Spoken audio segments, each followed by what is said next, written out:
I'm Daisy. And I'm Terri. And this is the Monday Mindset Podcast, where we share things of interest to us and hopefully to you. So let's get started with episode number 144. And this week, it's Daisy's turn to share something with us. Daisy, what do you have? Well, Terri, before we get started, I just wanted to give a very quick shout out to a new patron, Julie. So thank you very much, Julie, for supporting me through Patreon. This isn't something I usually talk about. We have mentioned it on Monday Mindset, but as anyone will know who listens to Keto Women, I haven't recorded a Keto Women episode for a rather long time. As I have mentioned when I've recorded the odd episode, just been super busy. I am hoping to get back to some episodes as soon as I possibly can, but life is a bit overwhelming with work and builders and all that stuff. Monday Mindset is a lot easier to keep going because I have my wonderful co-host who helps me. But I do still have to pay out to keep old episodes up. So thank you very much, Julie, for choosing to support me through Patreon. I very, very much appreciate it. On to this week's episode. It's not what I told you it was going to be about. That will be next time. I am going to do a follow-up to my last episode, which was about distraction. And if you remember, they were a bit of a tease. They sort of gave us some information, but didn't really give us too many tips about how to help. They sort of told us that they had various programs that did help with it. But I went on to find a bit more information and even find one of the apps that they talk about that I've been having a go about. So I will be back with that next time as a follow-up. But there's something else that I've been listening to. I've actually finished both books now, but had a bit of a mammoth Audible audiobook experience. Couple of books that certainly in the UK are free via the Audible Plus catalogue. I'm not sure whether they're in the free catalogue in the States. I shall have to get you to have a look and find out. We have a lot of overlap, but sometimes there are some books that are different and we can't get the same free ones both sides of the pond. But I got deep into books about sexism. And I was thinking, how can I bring... No, I can't bring this. This isn't something I can bring to Monday Mindset. But then you know what? I thought, we talk all the time about things that improve our health and our well-being. And we talk about tips to address things that negatively impact our health and well-being. You know, not getting enough sleep, not breathing properly, not nasal breathing, you know, needing to do more of this or more of that or less of this, less of that, help with habit forming and all the rest of it. Things that impact our everyday lives. So certainly for a lot of us, what probably impacts our everyday life more than everyday sexism? And that is the title of her first book. Who am I talking about? I am talking about a woman called Laura Bates. Now, Laura Bates founded the Everyday Sexism Project. And it's a website. She founded it in 2012. And it's also the title of her first book, Everyday Sexism, which was published in 2014. Now, she just started this it started as a blog, her website, sharing her own experiences of everyday sexism. But it ballooned with other people sharing and to over 100,000 entries just a few years later. And she has faced lots and lots and lots of abuse online, including death threats, and she gets hundreds of messages a day. And she's quite an interesting woman. She received the British Empire Medal in the 2015 birthday honours for services to gender equality. She's very smart and funny. She's got a really good dry sense of humour. She went to Cambridge, and I have a feeling actually that she went to the same college as my dad. So definitely super smart. I don't know if you know, you've probably heard of Oxbridge universities. You have got to be super brainy to get in. But yes, so her books, I actually went in with the more hardcore one first. But I would recommend, and I do recommend to anybody who's remotely interested and anyone who's impacted, which, to be honest, is going to be most of the people listening to this, I would be willing to bet. I would start with Everyday Sexism. I actually started with the second one, which is called Men Who Hate Women. And it has, on the cover, it has women slashed out. It's just men who hate. And this, she really goes into all the groups, some of which I'd heard of, like incels and MRAs, men's rights activists. They all have acronyms. Some I'd heard of, some I hadn't. And she talks about, she does it quite well, actually. She starts with the more sort of extremist end, with really lots of violent language on the internet, but violence that seeps out into real life. And then she sort of tapers that down to the less aggressive and violent, but as that sort of comes down, up on the other side, if you imagine a graph going up the other way, is the amount that it sort of infiltrates into our everyday lives. And she talks about all the different types. Like I say, it's really interesting. I'm not going to go into really what the books are about. It's obvious what they're about, but it just really got to me that this is such an integral part of most of our lives every single day, to the extent that we internalize it. I say we as predominantly women here, we internalize it and we normalize it, to the extent that a lot of us probably wouldn't even classify it as sexual harassment. You know, think of things that a lot of us would think of as so minor, like, wolf whistling, catcalling, the odd comment, the look, the bumping up against you in an inappropriate way, just the look when you're talking to somebody and they can't look you in the face, they're looking at your boobs. You know, little things like that a lot of us find so normal. But that's a big part of the problem. And like I said at the beginning, when we're talking about our health and well-being, this is the kind of thing like everyday stress, and it is everyday stress, that really sort of can bring you down, can drain your energy, and can have a real impact on your health and well-being, your everyday life. So I thought, no, sod it. I'm going to talk about this. An easy way to have a look and see what you think, see if you want to invest some time in listening to these books, is to have a watch of her TED Talk. I'll put the link in the notes. But a hard-hitting statistic for you here. In the UK, 1 in 4 women will be raped or sexually assaulted as an adult. I'd be interested to know what that figure is. If you include children, I assume it probably goes up. But internationally, that goes up to 1 in 3 women. 1 in 3 women will be raped or beaten in their lifetime. That is a pretty scary statistic. And I'm guessing it also doesn't include the number of those that it will happen to more than once. Exactly. And yes, a large number. It'd be interesting to know what the compound statistic would be on that. So yes, a lot of it makes for quite depressing reading or listening. And of course, most of us are aware of it. And like I say, it's become a bit too normal. But I would have to say, and especially with the first book, there is some more uplifting stuff in her books. She doesn't just, what I really liked about it is it's not at all about bashing men. She deals with the subject very sensitively and it's very much a book that I would give to men to read, for example. It's, it doesn't come from that. And see, look, I'm already sort of trying to get a bit defending it. I think we sort of fall into that trap too often.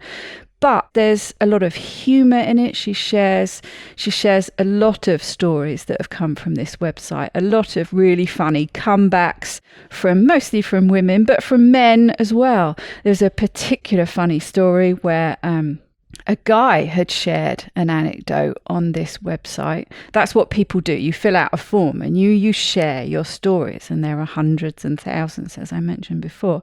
And a guy shared his story where he was walking along with his friend and got the typical blokes across the road calling out, "Oi, get your tits out!" And so he lifts his shirt up, much to their surprise. He's like, "What? Do what you asked." So it's lots of funny things too.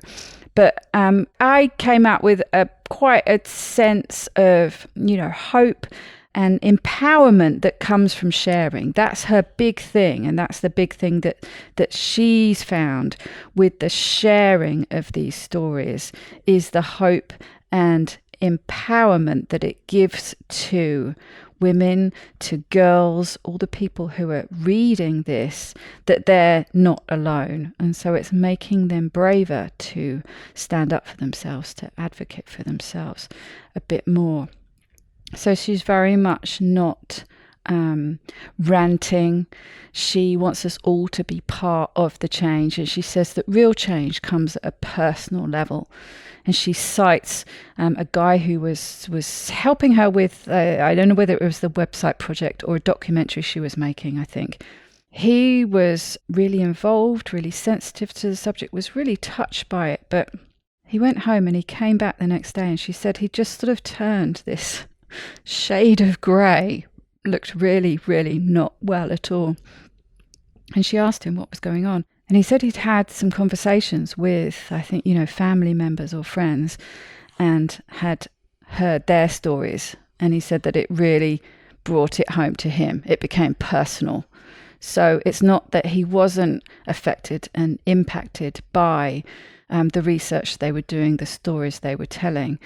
But when he heard it from whoever it was, his sister, his friend, his mother, his daughter, his niece, whoever it was, it really started to bring it home. And we've talked about this before.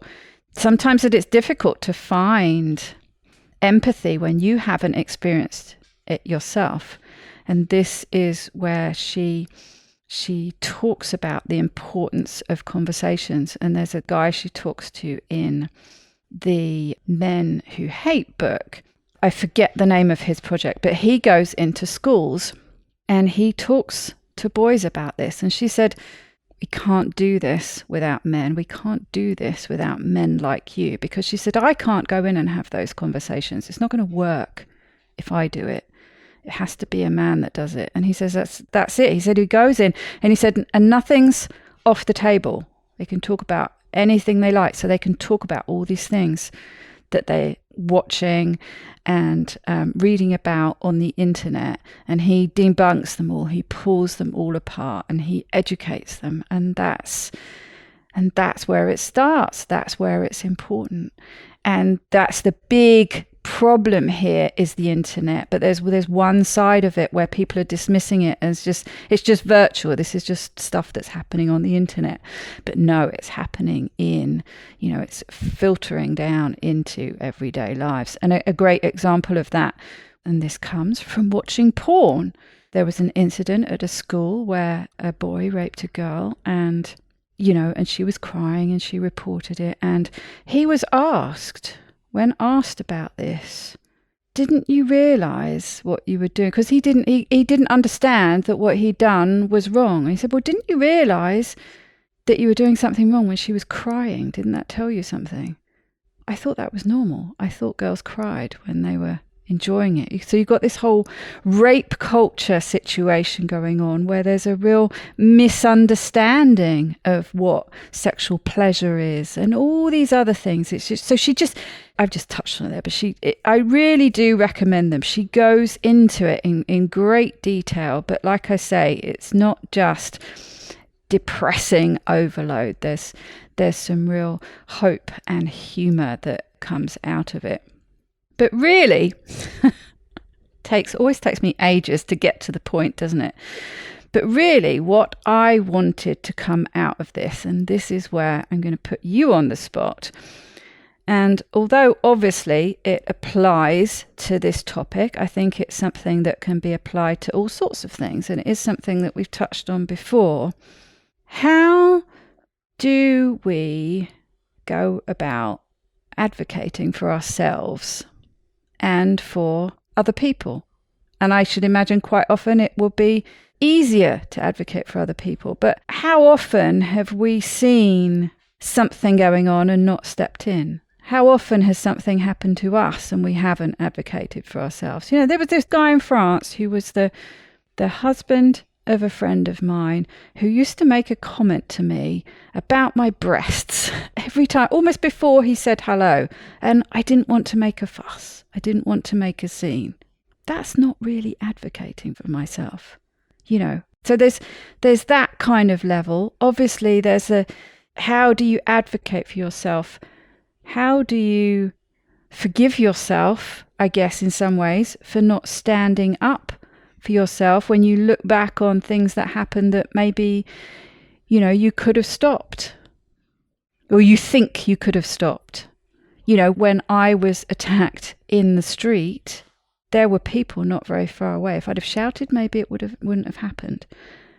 You know, how do you forgive yourself for that? How do you not fall victim of your own inherent sexism, the sexism that is all around us? This, like I say, the insidious side, the normalization of it, that they talk to girls at university. How likely is it that you are going to experience sexism while you're at the university? How likely is it you're going to experience some sexual harassment, some inappropriate touching, some, you know, whatever it is? Oh, it's not how likely, it's inevitable. It will happen. And the chances are they won't report it. And the chances are they won't even think of it as sexual assault because it's so normal. Everything is so normalized. So big question for you there. Take it away. No problem, Daisy. Well, one of the things that makes me think of, as you kind of mentioned, this is true in other areas of life as well, but learning to advocate for ourselves is often something we're not taught to do. It's not role modeled, it's not modeled for us. And we learn not to do it for lots of reasons. We don't want to upset people. We don't want to make anyone uncomfortable. We might think, listen, it's happened a couple of times before and I didn't address it. So now what do I expect? Of course it's going to happen. Like we start to blame ourselves. We start to take ownership for it. Like I'm the reason this is happening. Yeah, what's your problem? I've been saying that to you for the last 5 years. That's right. Why are you complaining about it now? That's right. And I think the other piece is it also ties back into our own sense of self. If we have insecurities, if we have doubts about ourselves, if we question our value or worth, or how much space is it okay to take up, any of these things, which are normal things that people struggle with, when we're being violated in some way, verbally, emotionally, physically, that makes it more complicated to advocate for ourselves when we are questioning, do I really deserve to be treated better? Did I do something that brought this on? Is this my fault?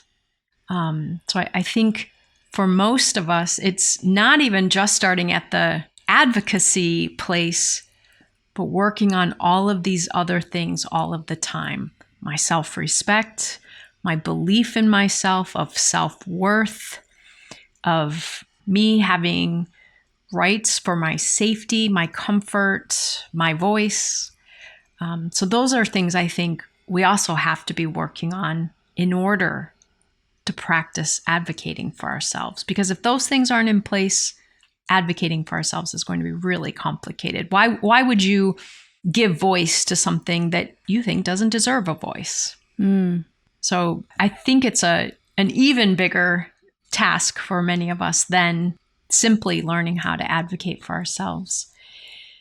I think the other piece is learning about our emotional responses and other people's emotional responses, and how can we not work so hard to take care of everyone's emotional response.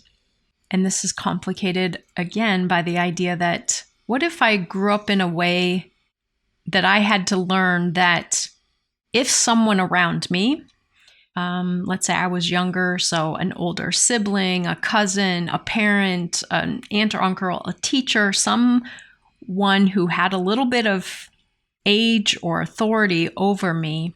If they were uncomfortable or upset, things were worse for me. I've probably learned, don't rock the boat. Don't let them get upset, because that's going to be a high price for me. So not only do we learn to protect other people's emotional responses, protect them from having those responses, but we learn to protect ourselves from other people having difficult emotional responses. To me, as you talk about this, it's just so multi-layered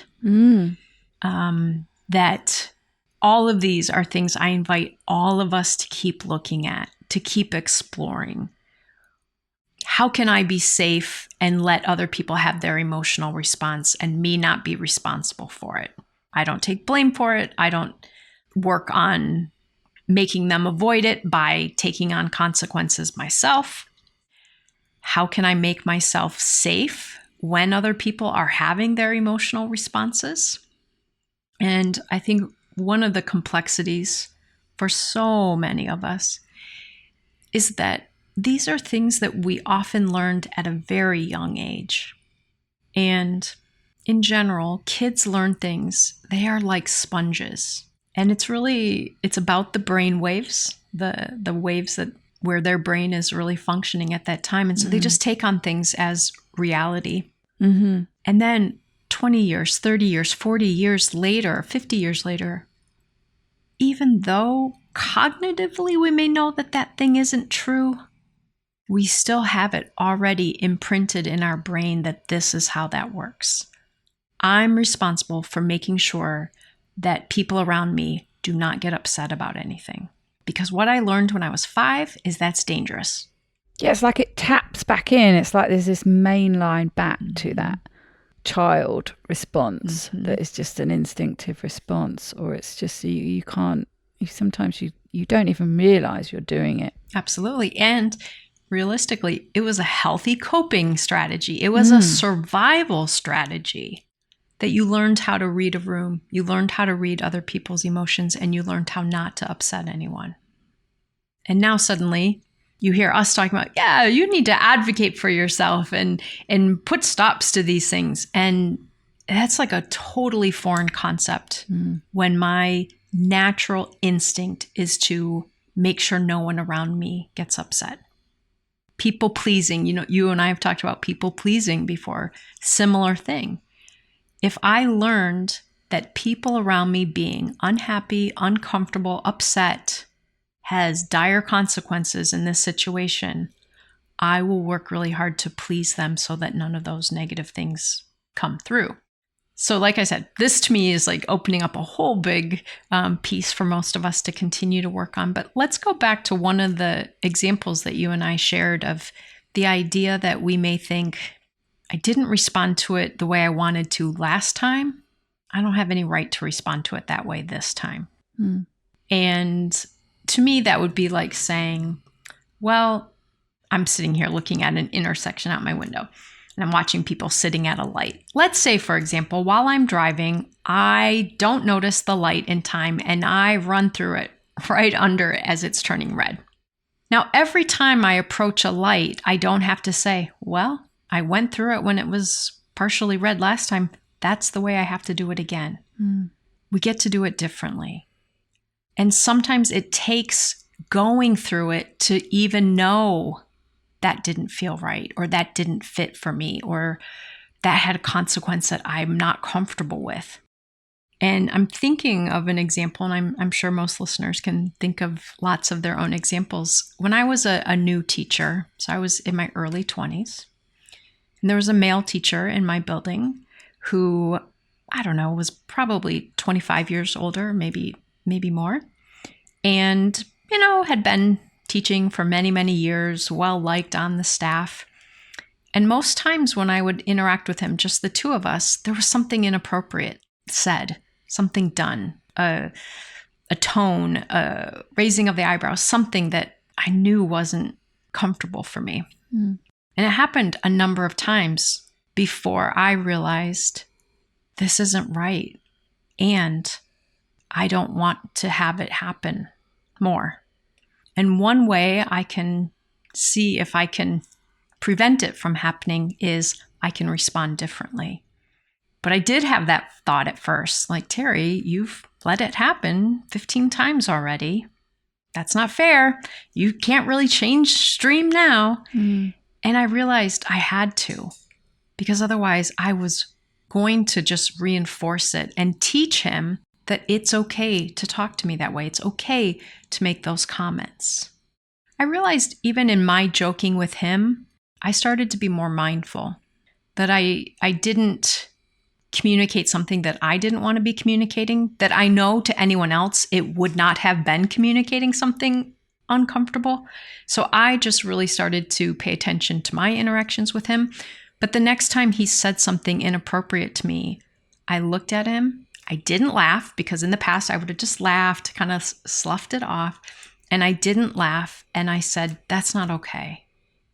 And I was scared. This isn't, a more respected teacher, someone with seniority and everything. But I realized for me to go forward feeling better about how this was happening, I needed to change how I treated myself in the situation. I can't control what he's going to do, but I could treat myself differently. And how I treated myself is how I'd want to treat someone else. I would stand up for me.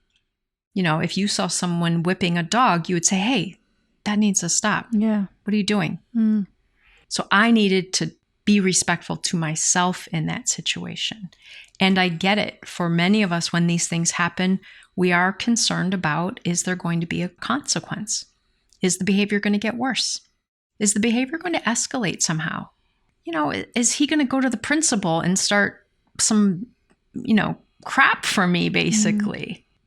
And I get those fears can also keep us from having our voice. Especially if we've kind of learned along the way, it's better just tolerate what's happening so that it doesn't get worse. So when I think about this, learning how to advocate for ourselves, I just really recognize it's complicated. There are many layers to it.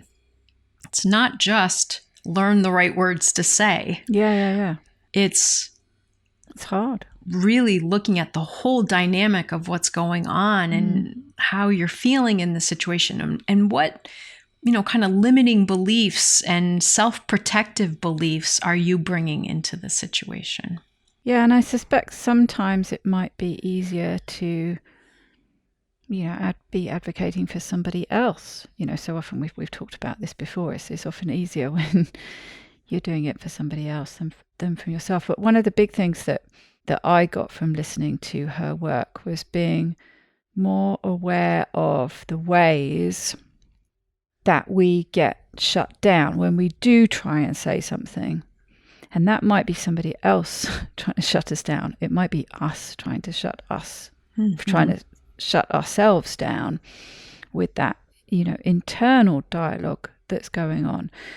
But yes, I found it very interesting, all the different ways, whether it's, someone laughing it off, someone telling you not to make a fuss, someone telling you, well, it's always been like that. Or, it's better than it used to be. What are you complaining about? Or, that's so normal. It happens all the time. What's the problem?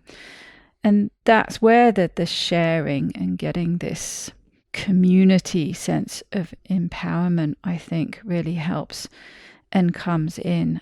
She has so many interesting things to say. And I just felt I learned so much, became so much more aware of all sorts of things. But like I say, being aware of when you are being shut down, when you've made that decision, even whether it's conscious or not, to speak up for yourself or to say something. Just the many ways that gets shut down. And she talked about examples of the Me Too movement and, this whole when somebody is brave enough to speak up and then other voices join that and it becomes this big movement. But she was talking about the backlash to that and the ways, and this is where it was interesting hearing about the ways that people work to shut that down on a practical level. In the workplaces, there was this fear, there was this backlash, this sudden we can't be alone with women. We're too scared to be in a room alone with women in case I get branded a sex pest or whatever it is. And she was saying, well, there is an easy solution to that. You don't need to worry about having an accusation of sexual harassment against you if you don't do it. It's quite simple, really. But and you've talked about that swinging of the pendulum back too far the other way. And she has all sorts of interesting statistics, like you're more likely as a man to be sexually attacked, sexually assaulted yourself than to be falsely accused of being the person who's committed the sexual assault. So lots of interesting statistics, lots of just examples of ways very public people will shut down. But instances like this, like I say, that the after effects of the Me Too movement were things like in companies, things like mentor schemes were stopped. One-on-one mentorship programs where it was a man who was mentoring a woman. And then suddenly, that stops the advancement of some women's careers and their business and entrepreneurial development. It just gets shut down. And this became policy in some companies. So this pushback, this, rather than just what she's really advocating for, is just having discussion be part of the change, having these conversations. Really, really interesting books and really interesting conversations to be had with friends that you have that are men, husbands, brothers, uncles, whoever it is. Have some of these conversations. Because like I say, to be empathetic about something, you've got to feel it personally. And if you haven't experienced it yourself, and if you're not ever really likely to experience it yourself, you've got to borrow that experience from other people. Mm-hmm. On that note, Daisy, I'm also thinking, I imagine for many men, this is a complicated matter as well. In graduate school, I worked on this research study, and what we were looking at is people who have both a majority status, like maybe their race or their gender, the status that has privilege, and they may have a minority status or an oppressed status. So like for me, being white, I have privilege in that. Me being a woman, I don't have privilege as a woman. So kind of using our different experiences and different aspects of our identity to help us understand other people. So when I think of the work that some men have to do, really all men probably in this area, but how complicated it is, because it's hard to identify that you've learned and carry out things that are harming other people. Just like it is hard for me to know as a white person that I have carried beliefs and I have enacted behaviors that are oppressive. Yeah. And I don't want to keep doing that, but I have to keep learning how I'm doing that. I have to keep learning and unlearning and relearning. Yeah, it's an active process, isn't it? Yeah. And so, as you said, these conversations are so important.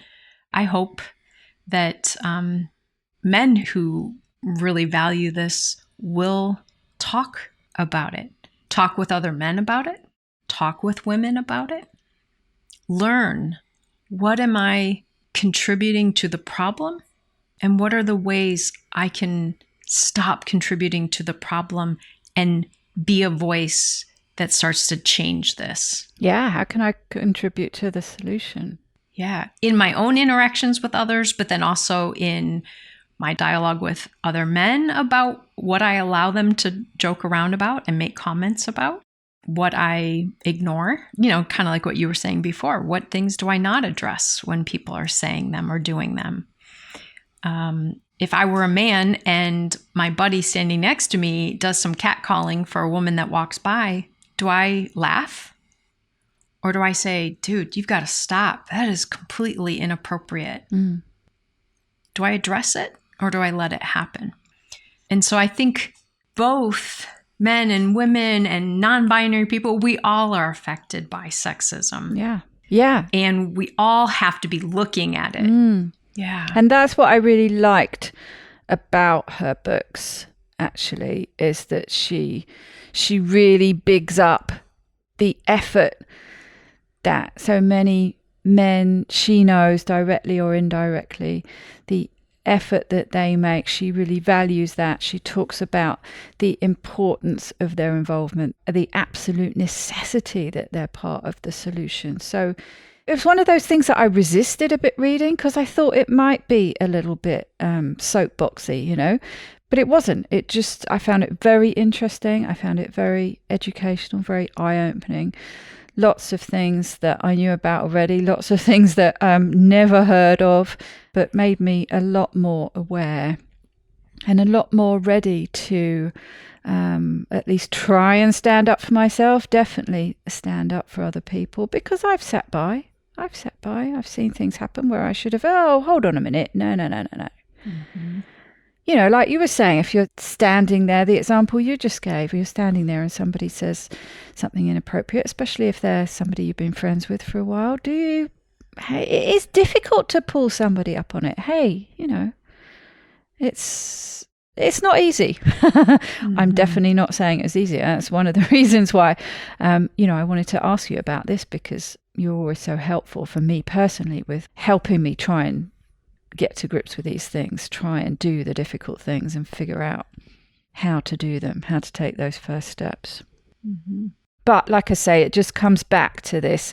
We talk often about, things like our body is designed for dealing with stress, but it's that everyday drip, drip, drip stress that is a problem. And that's what just got to me with these books. It's the same kind of thing. It is something that is going to just be like that low-level depression, that low-level stress, that low-level what it is. It is impacting your health and well-being. And maybe bit by bit, there might be something you can do just to pick that up a bit. Just like you can bring your mood up a little bit, you can lower your stress levels a bit, you can work on your circadian rhythms, you can work on all these things, help your sleep, help your focus on breathing through your nose, all these things. I just thought, it is an important part of the puzzle for most of us that impacts our daily life. And it is something that maybe we need to be thinking about a little bit more. I'm thinking both in the example of advocating for ourselves and advocating for others by confronting people in behaviors that we see. I'm thinking of it this way, that when I don't act in a way that's congruent with my values, that is stressful. That takes something from me. So if I don't advocate for myself, I may have avoided the discomfort in the moment of how is this going to play out? But afterward, I will feel good about advocating for myself. Likewise, if I confront someone else in their behavior, in the moment, I might be afraid of, what if he flips me off and tells me he doesn't want to ever hang out again? Okay, well, do I really want to keep hanging out with someone who thinks this behavior is fine and is willing to tell me off because they believe that so much? It is in that moment a stressor. But when you go into the whole stress research and everything, stress in the moment is one thing. And as you said, we're built to deal with it, and it can be actually a positive thing. But if I don't advocate for myself, or if I don't advocate for other people, I'm willing to guess for many of us, we carry that impact of stress much longer than the moment in the situation. Very good point. Yeah. Because it's going to happen again. Yeah. So we now have anticipation it's going to happen again. And we've acted in a way that didn't feel congruent for us. And that weighs heavily on us also. And even if you just avoid it, which is one of my tactics. Well, just avoid hanging out with that person. Okay, so you kind of got around it that way. You haven't had to, well, you just haven't had to see it again. You haven't really gotten around it at all. You've just avoided being involved in maybe, helping be part of the solution here. But you haven't helped them either by not bringing it to their attention. Because again, it might be something that's so entrenched in their behavior that can't even see it until somebody that they actually like and respect and care about points it out. Because that's the other thing, isn't it? If someone pulls me up on something, somebody who I have no respect for or don't like, I'm not very likely to listen. If you were to pick me up on something, knowing how defensive I tend to be, I might not react very well in the moment, but I sure as hell would chew it over and come back on it because it had been you that had said something to me. And of course, it being you, you'd have found a way to say it that it would have gotten through to me. But you get what I'm saying. If somebody you like and respect and love brings something to your attention that something you're doing is not appropriate, you're probably more likely to listen. So not only are you not doing yourself and the world at large a favour, but you're really not doing the person in question many favours either.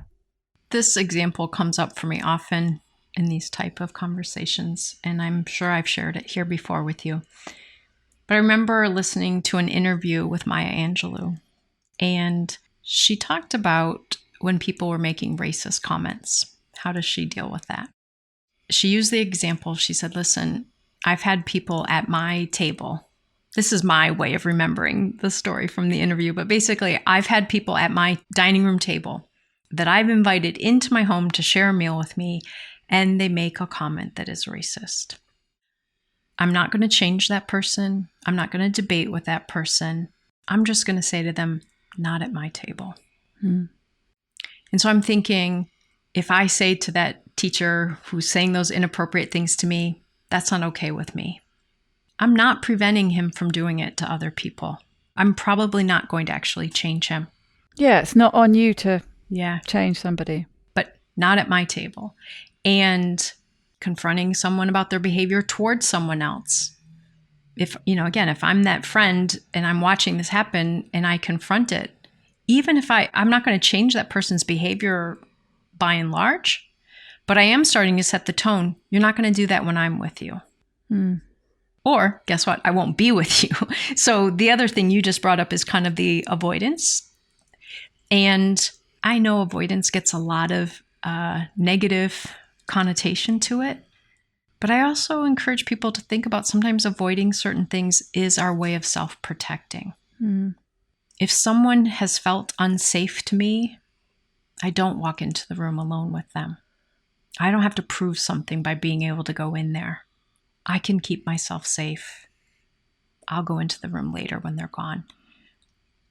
So I don't always think avoiding a situation is a cowardly thing to do or, Yeah, it's a good point. Advocating for yourself it's not taking on the onus of changing the person who is at fault, the person who has done something wrong.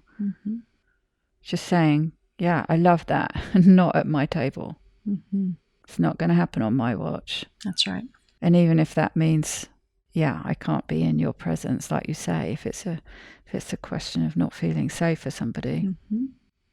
I'm interested now to go back and listen to these books.